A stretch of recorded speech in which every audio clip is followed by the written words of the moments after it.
Hari ini saya akan melanjutkan apa yang saya sampaikan 2 minggu lalu tentang arti pernikahan, pengertian pernikahan. 2 minggu yang lalu, nanti saudara bisa dengar dari YouTube ya. Karena kita perlu tahu dulu menikah itu artinya apa. Sebelum kita masuk dalam pernikahan, seharusnya. 2 minggu lalu saya ngomong bahwa semua profesi, bahkan termasuk jadi gembala, pendeta, itu ada sekolahnya. Jadi dokter ada sekolahnya.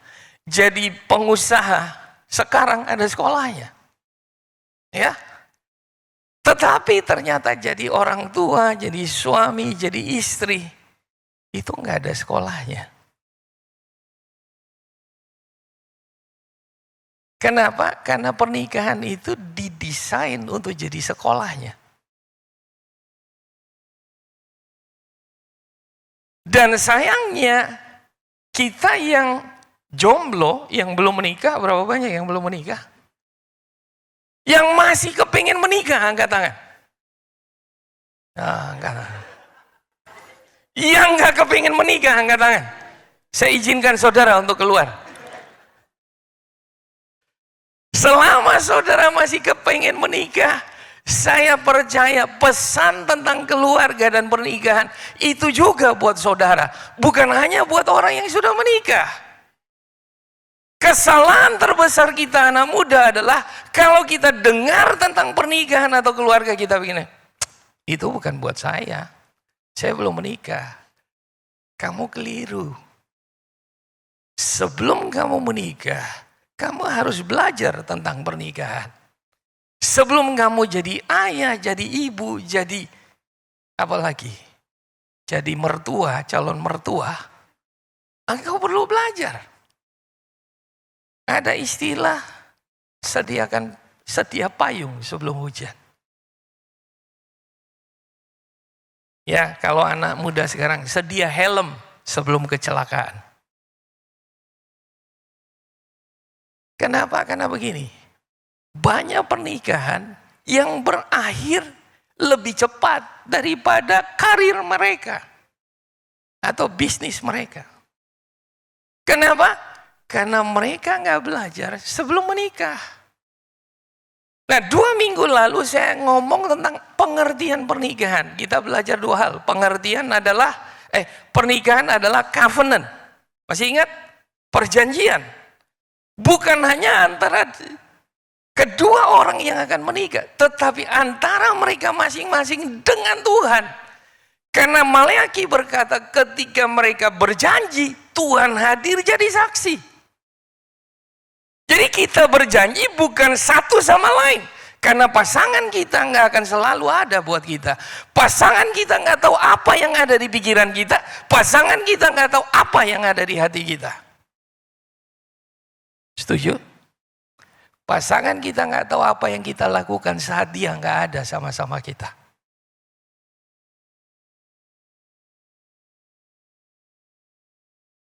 Amin. Menikah, pernikahan adalah covenant. Covenant itu artinya gini, kita buat janji karena kita percaya satu sama lain. Dan bukan kontrak. Perjanjian yang dibuat di hadapan Tuhan itu hanya bisa dipisahkan oleh maut. Tidak oleh karena hal yang lain. Kalau pernikahan itu kontrak, itu artinya salah satu yang tidak menepati isi perjanjian, maka perjanjiannya bubar. Pernikahan gak demikian. Ketika kita setia, bahkan saat salah satu nggak setia, saya percaya kalau saudara mau belajar, memang sakit, gak gampang. Tapi Tuhan sanggup dan mampu untuk memulihkan. Amin. Nah, hari ini saya ingin share tentang tujuan pernikahan. Kenapa? Karena sebelum saudara memulai perjalanan, saudara perlu tahu tujuan. Aneh, dua orang mau jalan ditanya, si A tanya B, kamu mau kemana? Gak tahu. Si B tanya si A, kamu mau kemana? Saya juga gak tahu. Jadi mari kita jalan. Saudara tahu akhirnya satu hari mereka jalan kemana? Kita juga nggak tahu. Nah, banyak orang menikah tanpa tahu tujuan. Akibatnya pernikahannya nggak tahu dibawa kemana.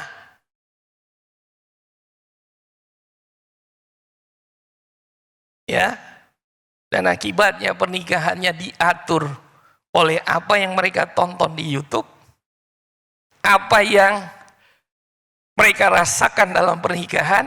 Begitu konflik, merasa udah nggak cocok. Selesai pernikahannya. Mereka ada yang turun di tengah jalan. Ya, ingatlah pernikahan itu tiket satu kali jalan. Kalau naik bis, saudara bisa minta berhenti. Naik angkot bisa berhenti kan? Masalahnya adalah tiket pesawat. Saudara nggak mungkin bilang pilot, Pak, tolong berhenti, saya mau turun. Ya. Jadi pernikahan itu adalah perjalanan dengan tiket sekali jalan. Di sini ada manajer Sriwijaya. Jadi beliau tahu. Nah, mari kita lihat Kejadian 1 ayat 26 sampai 28. Apa tujuan dari pernikahan? Dan untuk tahu tujuan pernikahan, kita mesti kembali pada firman. 2 minggu lalu saya sampaikan, pernikahan bukan ide manusia. Keluarga bukan ide manusia. Hanya karena kepengen menikah. Enggak. Kita baca ide pernikahan selalu dimulai dari Tuhan. Dan lewat pernikahan atau keluarga, Tuhan ingin memulai rencananya untuk menghadirkan kerajaan sorga itu di bumi. Dia ingin membuat bumi sebagai koloni dari kerajaan sorga. Makanya Yesus mengajarkan doa Bapa kami dan di dalamnya dibilang, datanglah kerajaanmu, jadilah kehendakmu di bumi seperti di sorga. Amin. Nah, mari kita lihat Kejadian 1 ayat 26 sampai 28.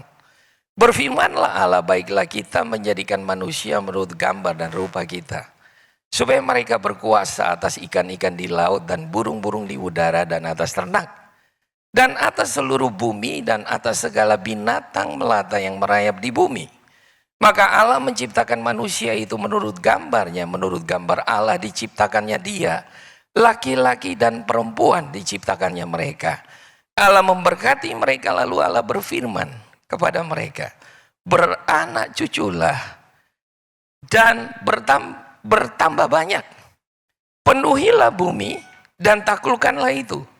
Berkuasalah atas ikan-ikan di laut dan burung-burung di udara dan atas segala binatang yang merayap di bumi. Yang kita belajar di sini adalah tujuan dari pernikahan bukan bahagia. 2 minggu lalu saya bilang begini, kalau saudara menikah dengan tujuan bahagia, saudara keliru. Mari saya tanya saudara yang sudah menikah, apakah saudara bisa jelaskan dengan detail bahagia itu apa? Sampai hari ini juga. Kalau bahagia itu artinya nggak punya masalah, senang. Apakah pernikahan nggak pernah punya masalah? Masalah banyak.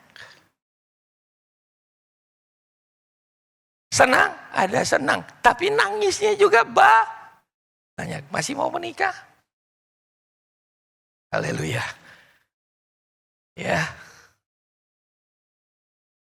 Dan bahagia seringkali kita di usia tertentu, pengertian bahagia kita bisa berubah-ubah.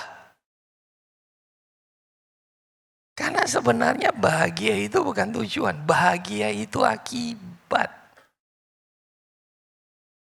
Makanya seringkali saya ngomong sama saudara, berapa banyak kali Alkitab di Mazmur maupun di khotbah bukit, kalau saudara baca, berbahagialah orang yang. Berbahagialah orang yang. Berarti yang kita kejar apa? Kita jadi orang yang supaya kita bahagia. Setuju?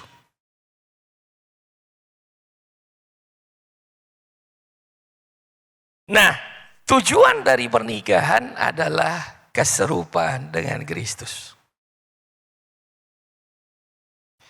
Kenapa? Karena dari awal Tuhan bilang ini, baiklah kita menjadikan manusia menurut gambar dan rupa kita. Supaya mereka berkuasa. Kemampuan kita berkuasa ditentukan oleh keserupaan kita. Keserupaan dengan siapa? Bukan dengan gembala, jemaat, gembala, komsel. No. Keserupaan dengan satu pribadi, namanya Yesus. Sebab Yesus adalah gambar dari wujud Allah yang tidak kelihatan. 2000 tahun yang lalu dia datang untuk menyatakan pribadi Allah buat setiap kita. Hanya satu-satunya agama yang mengajarkan bahwa Allah datang karena kasihnya bukan sekedar menebus kita dari dosa, tetapi menyatakan keberadaan Bapa di sorga buat setiap kita.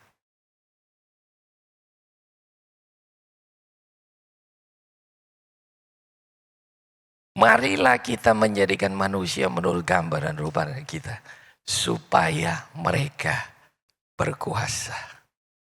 Berkuasa artinya bukan main perintah. Berkuasa bukan hanya sekedar bicara posisi. Materi, bukan. Berkuasa bicara tentang kemampuan saudara untuk mengendalikan hidup saudara. Untuk mengelola hidup saudara, mengelola hati dan pikiran saudara.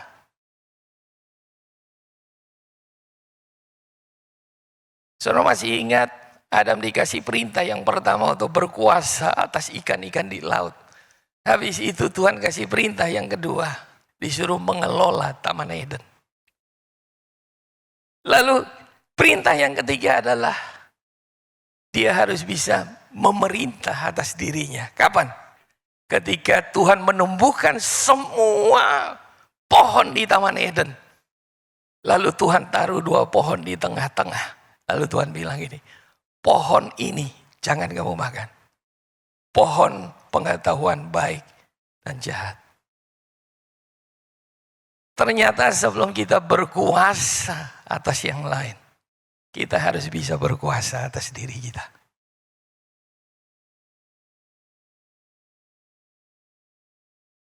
Ya, tanpa keserupaan dengan Yesus, manusia akan melakukan abuse of power. Kuasa itu bisa bicara tentang posisi, kekayaan, popularitas. Karena waktu saudara punya itu, saudara bisa mempengaruhi banyak orang. Cuman gini, kalau saudara punya itu tanpa keserupaan, tanpa kedewasaan, maka semua itu bukan jadi berkat buat saudara. Itu akan jadi bencana buat saudara. Berapa banyak orang yang jatuh bukan dalam keadaan susah, tapi dalam keadaan diberkati.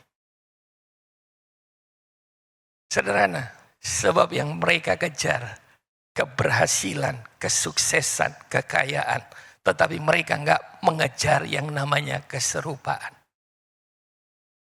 Dan untuk jadi kaya, saudara enggak perlu ikut Yesus. Jangan marah dengan saya, ini realita. Untuk saudara sukses, punya segala sesuatu, punya terkenal, popularitas saudara punya. Enggak perlu Tuhan Yesus. Banyak orang di luar Tuhan lebih kaya dari kita. Lebih sukses dari kita. Kenapa saya perlu ngomong ini?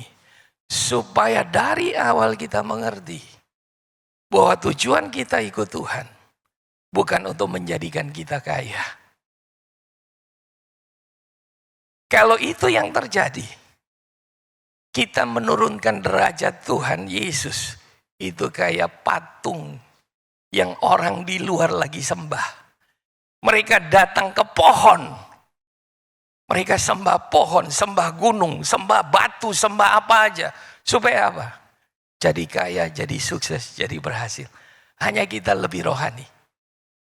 Kita nyembah Yesus supaya kita berhasil. Dan seringkali kita mengartikan keberhasilan, yaitu tadi. Punya uang, punya kekayaan, dan semuanya.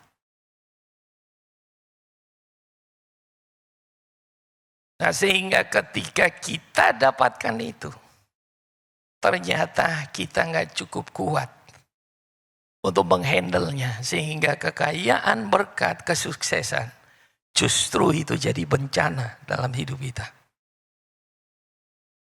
Ingatlah laki-laki dan perempuan bersatu menyatakan gambar Tuhan yang utuh atau lengkap pada anak-anaknya. Suami dan istri itu adalah memerankan bagian tertentu dari gambar Tuhan buat anak-anaknya. Makanya kenapa Tuhan sangat membenci perceraian. Karena ketika perceraian terjadi, ada gambar Tuhan yang rusak di sana. Makanya kenapa anak-anak yang bertumbuh dengan orang tua tunggal itu bergumulnya gak gampang. Dan sebagai orang tua tunggal pun itu gak gampang, saudara. Karena dia harus berperan jadi dua figur yang berbeda. Bukan berarti Tuhan gak bisa mampukan. Saya percaya kalau saudara orang tua tunggal hari ini, kalau saudara dekat dengan Tuhan, Tuhan kasih saudara kemampuan. Kalau saudara bisa bertumbuh mengenal Bapa yang sempurna,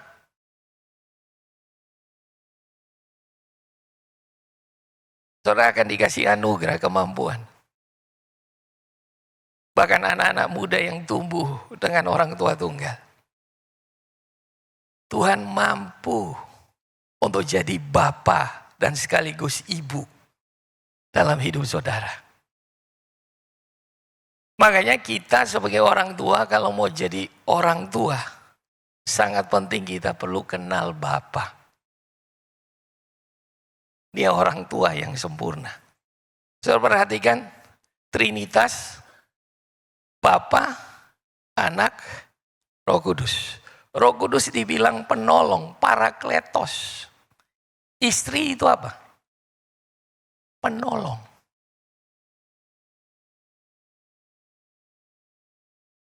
Soal lihat ini. Anak muda, kalau engkau mau lihat, mungkin engkau punya orang tua dua-dua, tetapi mereka nggak bisa menggambarkan atau mereka nggak bisa memposisikan dirinya sebagai orang tua yang baik. Saya percaya waktu engkau lahir baru, engkau bertobat, engkau mulai bangun hubungan dengan Tuhan secara pribadi. Engkau ngalami kasih-Nya, engkau ngalami kebenarannya. Seperti tadi CLV bilang, bukan firman itu hanya dibaca, dilihat, didengar, tapi firman itu bisa diraba. Apa artinya diraba? Sesuatu yang real. Kalau bahasa saya, firman itu jadi daging, jadi bagian dari hidup saudara. Ya. Tuhan memberkati manusia dalam keserupaan dengan Tuhan agar bisa memultiplikasi keserupaan tersebut sehingga kemuliaan Tuhan memenuhi bumi seperti air menutupi lautan. Ketika manusia yang diciptakan segambar dan serupa dengan Tuhan belum jatuh dalam dosa. Ketika mereka bermultiplikasi, yang mereka multiplikasi bukan cuma kuantitas, tetapi yang mereka multiplikasi adalah keserupaan.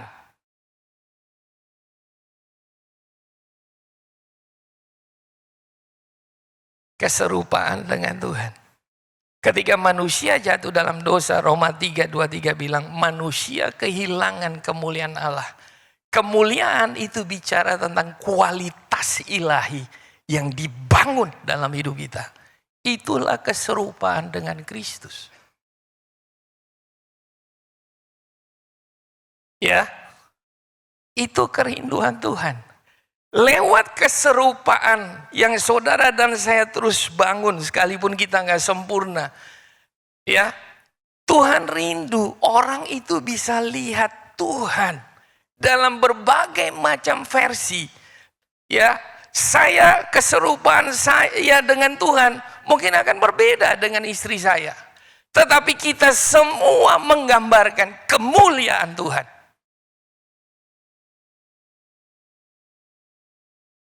Di bagian-bagian di mana kita sudah dibentuk, diubah. Disitulah terang Kristus itu memancar. Orang bisa lihat, oh yang dulu tukang marah-marah jadi sabar. Suka berpikir negatif. Ya, sedikit-sedikit ada masalah, langsung mikirnya negatif. Itu bukan keserupaan dengan Yesus. Amin. Ketika saudara bertumbuh, saudara berubah, diubah. Saudara akan berpikir selalu sesuai dengan firman. Saudara punya pikiran-pikiran yang baru. Pikiran kemenangan, pikiran pengharapan, kekuatan. Ya. Yang berikut 2 Petrus 1 ayat 3 dikatakan ini, melalui kuasa ilahinya Tuhan telah memberi kita semua yang kita perlukan untuk menjalani kehidupan yang saleh. Kuasa ilahinya telah memberi kita semua yang kita perlukan. Apa yang saudara perlukan hari ini? Untuk apa? Untuk saudara bisa menjalani kehidupan yang saleh. Apa artinya kehidupan yang saleh? Kehidupan yang memiliki keserupaan dengan Yesus. Kehidupan ilahi itu bukan segera saudara datang ibadah, saudara berdoa, saudara melayani. Seringkali kita menilai seseorang rohani dari aktivitas. Bukan berarti aktivitas rohani nggak penting, itu penting sebagai bagian dari disiplin rohani kita. Karena kita rindu untuk bertumbuh. Amin.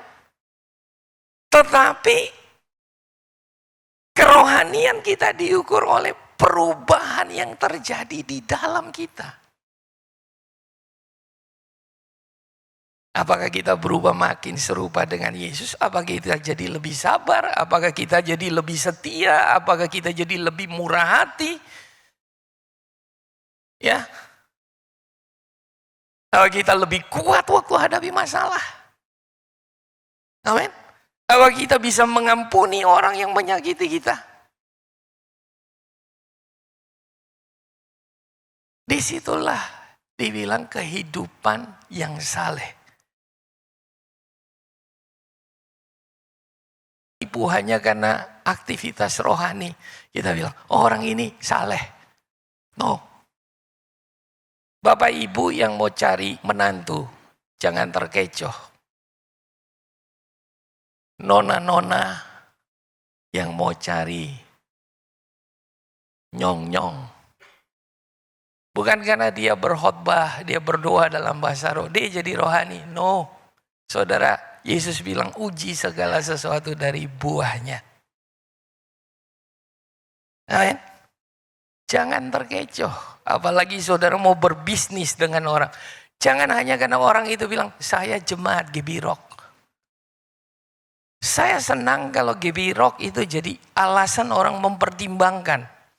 Tetapi saya percaya bahwa Yesus nggak pernah bilang karena nama, merek dan sebagainya. Dia sedang bilang, uji segala sesuatu dari buah. Buah adalah hasil yang kelihatan dari sebuah proses. Jadi bukan sesuatu yang kelihatan di luar tanpa melewati proses. Amin. Sekali lagi nona-nona jangan pilih nyong karena casingnya. Ya, don't judge the book. Ah, itu dia. Kita menerima semua ini dengan datang mengenal dia. Dia yang memanggil kita kepada dirinya. melalui kemuliaan dan keunggulannya yang luar biasa. Kita menerima keserupaan dengan datang mengenal Dia. Berapa banyak pagi ini yang datang untuk kenal Tuhan? Bukan sekedar dengar khotbah. Semua firman, semua penyembahan, semua pelayanan seharusnya berujung pada tujuan yang sama. Membawa semua orang datang untuk mengenal Dia. Teman-teman yang melayani, sebuah kehormatan kita ada di sini. Tadi pagi saya bilang, semua kita jangan kehilangan kerinduan waktu kita melayani. Kita rindu ada orang yang dijamah oleh Tuhan. Mereka mengalami perjumpaan dengan Tuhan. Ada waktu saudara melayani di parkiran, kelihatannya parkiran. No, waktu saudara melayani dengan hati yang murni, hati yang terbuka untuk Tuhan pakai. Sekecil apapun, sesederhana apapun, Tuhan bisa pakai untuk jamah hidup orang. Bertahun-tahun yang lalu saya melayani sebagai full time di GB Rock Ambon. Dan saya melayani 1 tahun lebih di bagian cetak warta jemaat dan amplop persembahan. Itu kerjaan saya, saudara. Jadi saudara datang tiap minggu untuk dengar orang tukang cetak warta. Ya, jemaat. Saya masih ingat salah satu leader kami saat itu, dia berkata sama saya, karena saya masih baru. Dia hanya bilang begini, jangan pernah kamu remehkan apa yang kamu lakukan di belakang meja. Kalau kamu mendesain aja sesuatu yang sederhana, tapi itu keluar dari hati kamu dengan kerinduan. Wah, kamu lakukan ini, orang akan lihat dan orang dijamah Tuhan. Nah, saya lakukan itu selama 1 tahun lebih. Nah, saudara tahu, setiap kali waktu saya cetak dengan mesin cetak, saya selalu tumpang tangan. Tuhan, pakai ini untuk jamah hati orang. Hal yang sederhana. Apakah saudara-saudara kita yang melayani kita masih punya passion seperti ini? Karena kalau tidak, pelayananmu gak ada api di sana. Yang muncul api asing semua. Pengen tampil, pengen dikenal, pengen kelihatan, pengen diakui. Itu semua api asing. Sampai hari ini, tadi saya bilang, saya berdiri di sini, saya grogi. Kenapa? Karena saya tahu, saya harus bisa membagikan sesuatu yang betul-betul bisa menjadi makanan rohani yang sehat buat saudara. Ya. Yang berikut keturunan ilahi. Bukankah Allah yang esa menjadikan mereka daging dan roh, dan apakah yang dikehendaki kesatuan itu? Keturunan ilahi, jadi jagalah dirimu dan janganlah orang tidak setia terhadap istri dari masa mudanya. Ingatlah yang dikehendaki Tuhan dari kesatuan. Minggu lalu kita belajar dari Pak Alex tentang kesatuan. Ya. Oneness. Bukan uniform, tapi unity. Ya, perbedaan itu yang ketika dipertemukan itu bergesekan. Dan digesekan itulah kita dirubah. Kita dibentuk. Keturunan ilahi adalah keturunan yang memiliki keserupaan dengan Tuhan. Memiliki karakter Kristus. Keturunan ilahi adalah hasil parenting dari orang tua yang memiliki keserupaan dengan Tuhan. Jadi orang tua harus belajar untuk membangun hidupnya. Semakin diubah lewat proses yang terjadi dalam hidupnya untuk punya keserupaan. Karena tanpa dia punya keserupaan, dia nggak bisa menurunkan keserupaan itu. Ingatlah bahwa kita nggak bisa kasih sesuatu yang nggak ada pada kita. Ya, kita bisa berdoa, Kita bisa kutip ayat, kita bisa bercerita tentang firman. Tapi kalau keserupaan itu nggak ada pada kita, nggak bisa. Dan percayalah, anak itu selalu belajar dari dia melihat, bukan mendengar saja. Ya, parenting itu penting. Hari-hari ini kita dengar tentang strawberry generation. Generasi yang mudah lecet, mudah luka. Ya, makanya hari-hari ini istilah healing dan sebagainya itu, ya kerja sedikit, gesekan, saya butuh healing. Saya percaya anak-anak muda yang tumbuh dalam Tuhan, gak begitu. Terserah di luar kayak apa. Kenapa? Karena kita diajar bahwa kita harus mengalami yang namanya proses. No pain, no gain. Hanya orang yang menabur sambil mencucurkan air mata akan pulang dengan sukacita sambil membawa berkas-berkasnya.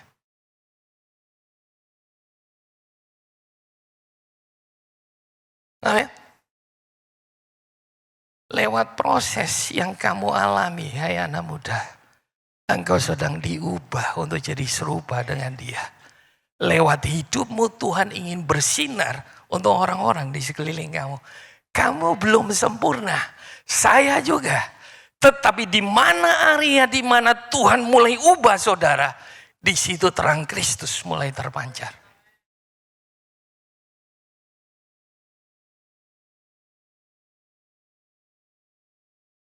Ya. Yang terakhir adalah keberhasilan dalam parenting. Sangat ditentukan oleh keharmonisan hubungan suami istri. Istri saya pernah sharing tentang hal ini bahwa ketika hubungan suami istri itu harmonis, parenting itu udah berhasil 50%. Saudara, untuk harmonis saudara tahu itu gak gampang. Bukan gak pernah ribut ya, harmonis itu bukan berarti gak ada perbedaan. Gak pernah konflik, itu hanya di negeri maya. Di dunia yang jauh ada di angan-angan. Kenyataannya untuk jadi harmonis itu perlu digesek. Sampai kita bisa jadi harmonis, jadi sepakat, jadi cocok. Makanya 2 minggu lalu saya bilang, sebelum kita menikah kita berdoa untuk temukan orang yang tepat. Tetapi setelah kita menikah, kita perlu belajar untuk jadi pasangan yang tepat. Setuju? Setuju? Saya ulangi. Sebelum kita menikah, para jombloan dan jomblowati, kita berdoa untuk orang yang tepat. Bahkan ada yang bilang, saya dapat dari Tuhan. Dan ada banyak orang yang menikah dengan alasan seperti itu. Udah cocok, semuanya udah oke. Begitu menikah, pernikahannya gak bertahan. Apakah suara Tuhan yang dia dengar salah? Bisa jadi, ya bisa tidak. Tetapi intinya setelah menikah adalah cuma satu. Belajarlah jadi pasangan yang tepat. Saudara akan nggak bisa ketemu orang yang tepat sebelum saudara belajar jadi pasangan yang tepat.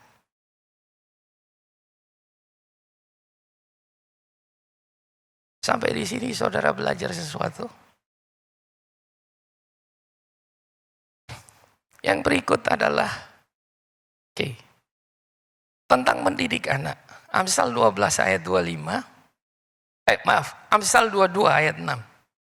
Dedicate your children to God and point them in the way that they should go. And the values they've learned from you will be with them for life. Jadi serahkanlah anak-anakmu pada Tuhan dan arahkan mereka ya pada jalan yang mereka harus tempuh. Dan nilai yang kamu sudah ajarkan akan tinggal dalam hidup mereka selama-lamanya. Apa artinya penyerahan anak? Kita kan orang tua, kalau yang keluarga-keluarga muda, anak baru lahir, setelah beberapa tahun atau beberapa bulan kemudian penyerahan anak. Nah, ketika saudara menyerahkan anak, saudara mesti ngerti hal ini. Ketika kita menyerahkan anak, itu bukan berarti tanggung jawab kita selesai. Setelah saya serahkan anak saya, Tuhan yang urus. Ya, saya mau pelayanan, saya mau kerja, saya mau berkarir. No. Justru ketika engkau menyerahkan anakmu kepada Tuhan, engkau tahu dia dari Tuhan, saudara serahkan kembali buat Tuhan. Artinya, dia itu milik Tuhan. Saudara hanya dikasih kepercayaan untuk mendidik dia, membesarkan dia dalam jalan-jalan Tuhan. Mempersiapkan dia untuk rencana Tuhan yang besar untuk hidupnya. Nah, ada dua hal yang diajarkan oleh orang tua pada anaknya. Dibilang the way dan the values. Jalan dan nilai. Dan selalu jalan dan nilai itu selalu berhubungan dengan firman Tuhan. Bukan pertimbangan pribadi saudara, pengalaman pribadi saudara. Semua yang baik dari itu, kalau seumpamanya tidak sesuai dengan firman, tetap salah. Sebaik apapun pengalaman saudara, pertimbangan saudara, selama itu tidak sesuai dengan firman, tetap salah. Kenapa saya perlu ngomong gini? Sebab hari-hari ini di internet itu beredar semua hal yang baik. Tetapi tidak semua benar menurut firman.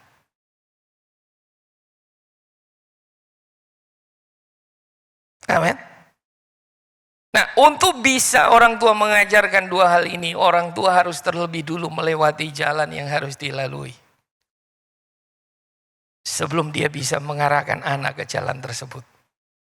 Dan anak yang sudah dari kecil diajar tentang jalan dan nilai, dia tidak akan mudah terpancing. Makanya Amsal 16 ayat 25 bilang, ada jalan yang disangka lurus, tapi ujungnya menuju maut. Yang berikut, tentang prinsip segitiga hubungan. Nah, saudara coba lihat ini ya.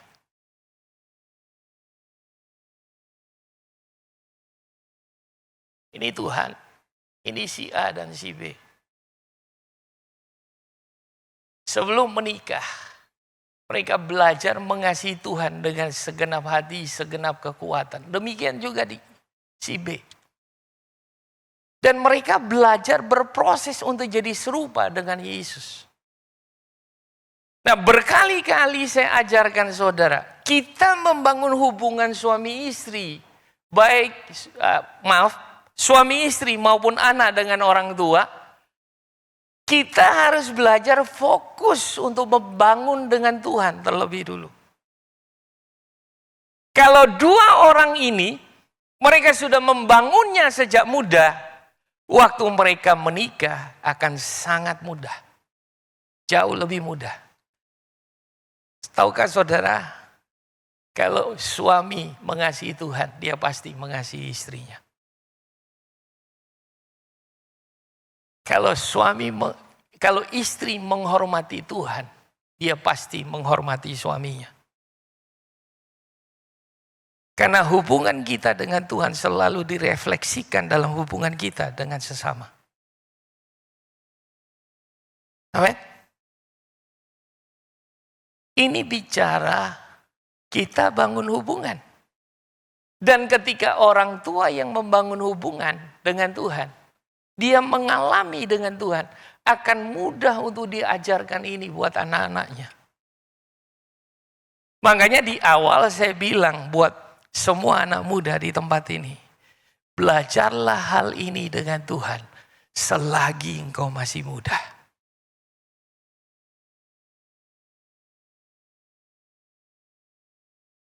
Kenapa engkau mengelola keuangan? Karena engkau belajar taat pada Tuhan. Bertanggung jawab. Menghormati kepercayaan yang Tuhan kasih dalam hal keuangan.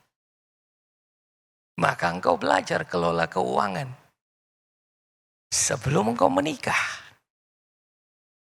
Waktu engkau menikah, engkau sudah tahu caranya.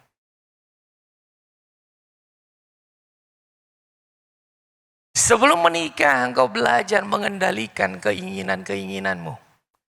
Karena engkau percaya, engkau hormat, engkau mengasihi Tuhan. Waktu engkau menikah, engkau lebih mudah mengendalikan keinginan-keinginan pribadimu.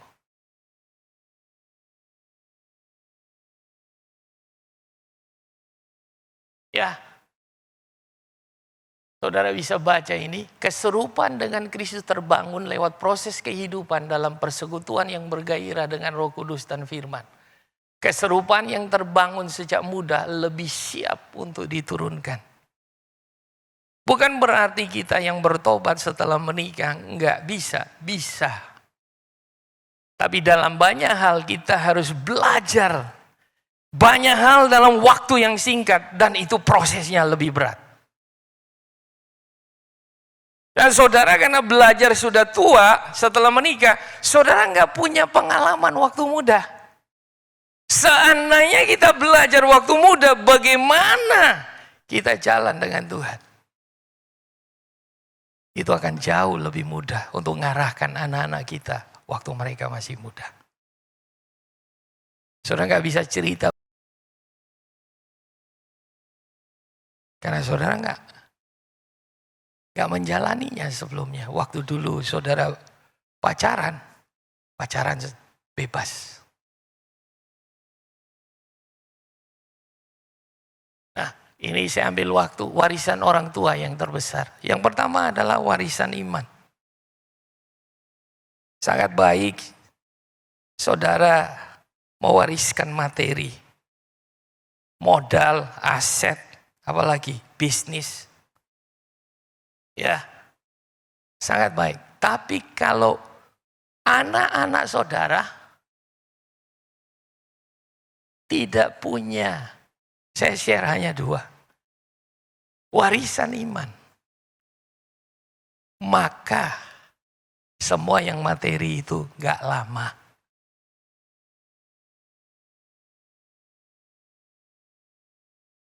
Tetapi kalau saudara nggak bisa mewariskan materi, nggak apa-apa, wariskan ini.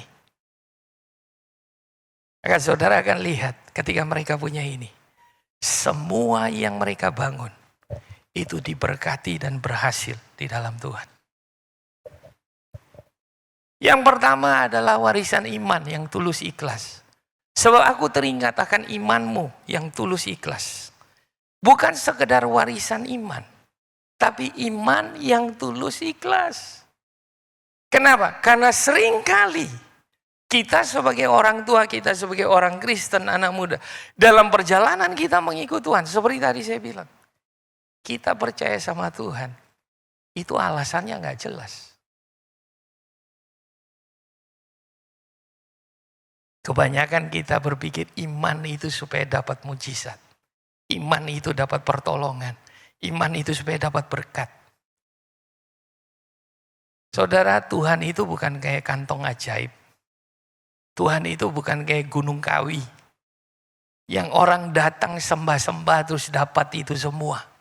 Saudara bawa sesajen, saudara bawa persembahan, kita bawa pelayanan, kita kasih segala sesuatu. Lalu kita berharap, Tuhan, aku sudah kasih, barter dong.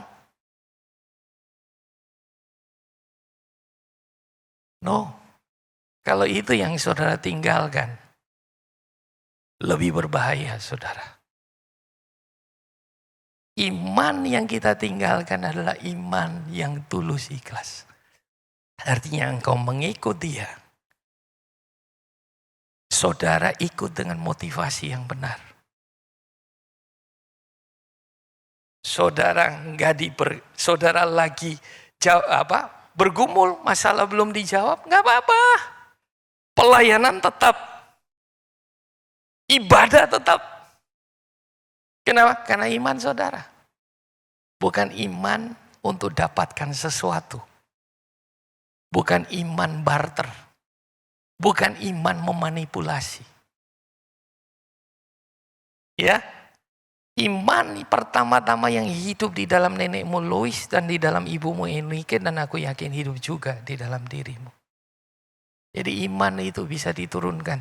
Yang berikut, warisan pengenalan akan Tuhan. Ya, dan bangsa itu beribadah kepada Tuhan sepanjang zaman Yosua dan sepanjang zaman para tua-tua yang hidup lebih lama lagi daripada Yosua dan yang telah melihat segenap perbuatan yang besar yang dilakukan Tuhan bagi orang Israel. Ayat 10 kita baca, setelah seluruh angkatan itu dikumpulkan kepada nenek moyangnya, bangkitlah sesudah itu angkatan yang lain yang tidak mengenal Tuhan atau perbuatan yang dilakukannya bagi orang Israel. Saya perhatikan, orang Israel itu mengikut Tuhan selama Yosua dan angkatannya hidup. Yosua dengan generasinya mengalami begitu banyak hal yang luar biasa. Tetapi setelah mereka mati, nggak ada jejak sedikit pun. Saudara dan saya dalam generasi kita bisa mengalami banyak hal dengan Tuhan. Itu satu cerita. Tetapi kalau saudara nggak wariskan itu buat anak cucu saudara, pengalaman itu akan berhenti di saudara. Yesus yang saudara kenal itu hidup selama engkau hidup. Kalau engkau nggak meneruskan itu buat generasi berikutnya, mereka cuma tahu Yesus itu nggak beda dengan Allah yang lain. Dengan pohon yang disembah, dengan patung yang disembah, Yesus nggak ada beda.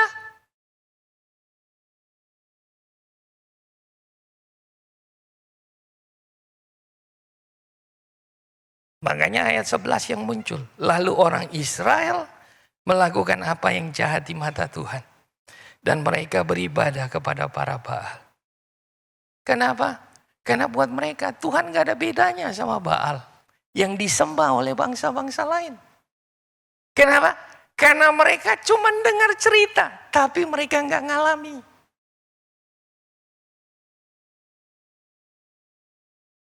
Firman itu cuma didengar, dilihat, tapi mereka nggak bisa rasa apalagi raba.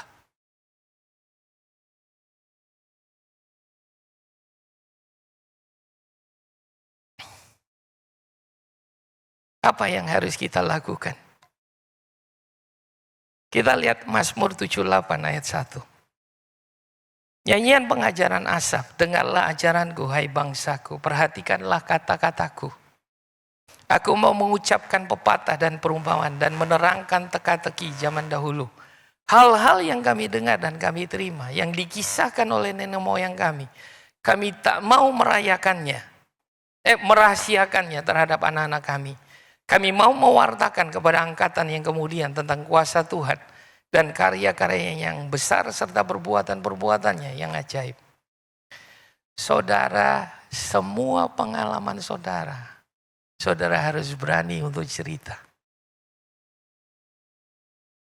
Itu yang firman Tuhan ajarkan. Saudara, waktu anak kami kecil, saya sama istri suka beli buku cerita Alkitab yang bergambar. Kita cerita. Ya. Yesus melakukan mujizat, ya macam-macam.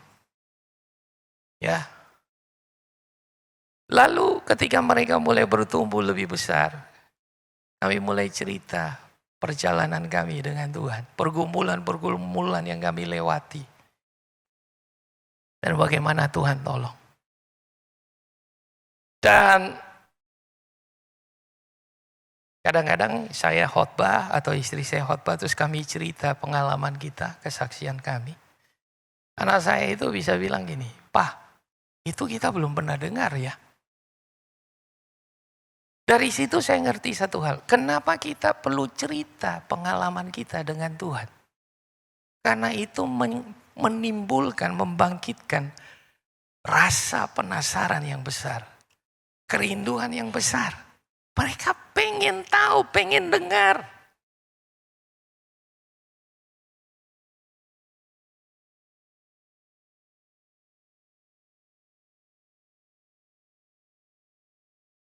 Sampai akhirnya ketika mereka rindu, mereka berdoa, mereka lewat perjalanan hidup mereka, proses yang mereka lewatin. Karena mereka pernah dengar cerita. Mereka rindu mengalami. Dan waktu mereka mengalami, Tuhan yang menurut papa mamanya adalah Yesus yang hidup. Itu bukan lagi sekedar cerita.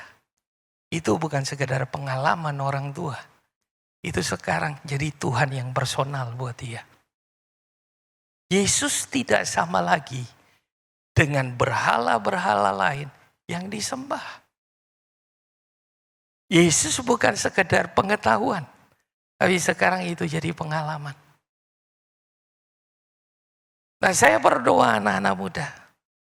Kalau engkau ngalami ini dari muda, engkau juga bisa menceritakan nanti waktu engkau menikah buat anak-anakmu. Kepada bangsa Israel ia memberi hukumnya dan kepada keturunan Yakub perintahnya. Ia menyuruh nenek moyang kita mengajarkan kepada anak-anak mereka. Supaya angkatan berikutnya mengenalnya.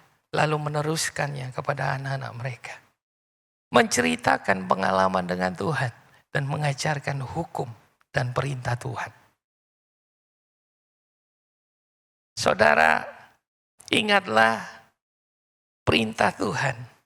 Sama kayak saya berkali-kali bilang. Perintah dari orang tua buat anak yang masih kecil. Itu kayak batasan yang menghalangi kebebasan mereka. Tapi bagi orang yang dewasa, bagi kita yang sudah jadi orang tua, kita tahu kata jangan, tidak boleh, itu bukan membatasi kebebasan. Itu adalah bentuk cinta. Itu adalah bentuk perlindungan dari orang tua. Jangan, tidak boleh. Sayangnya generasi hari ini semakin diajar.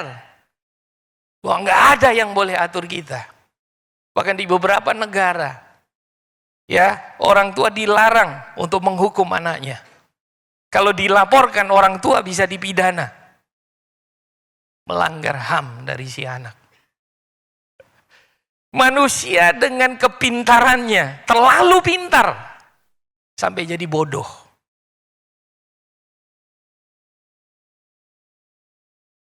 Amin. Apa yang saya ingin sampaikan buat saudara? Sederhana.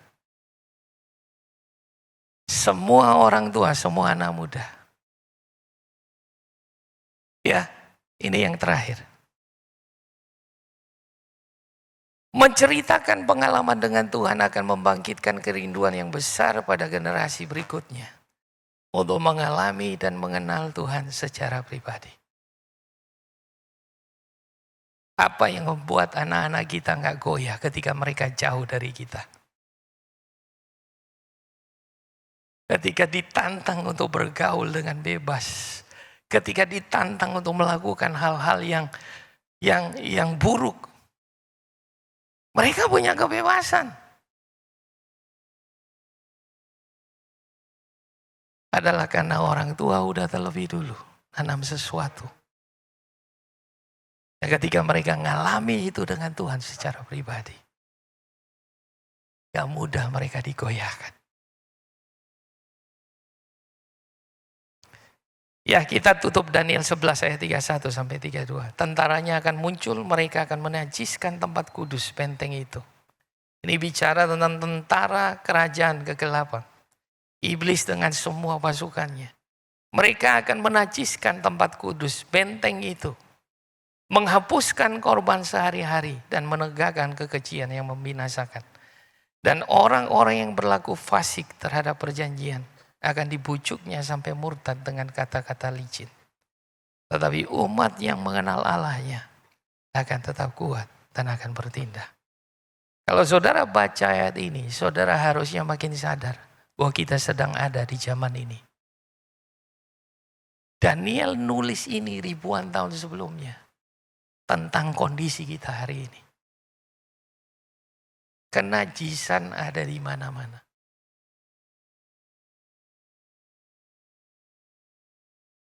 Ya, murtad. Ya, saudara, kita nggak mudah bilang orang murtad. Tetapi satu hal, kemurtatan itu terjadi karena orang nggak kenal Tuhan. Karena umat yang mengenal Allahnya, yang punya pengalaman pribadi dengan Tuhan, akan tetap kuat dan tidak pasif, akan bertindak. Ini saja yang saya bisa share buat saudara pagi ini. Semoga apa yang saya sampaikan bisa jadi berkat buat saudara.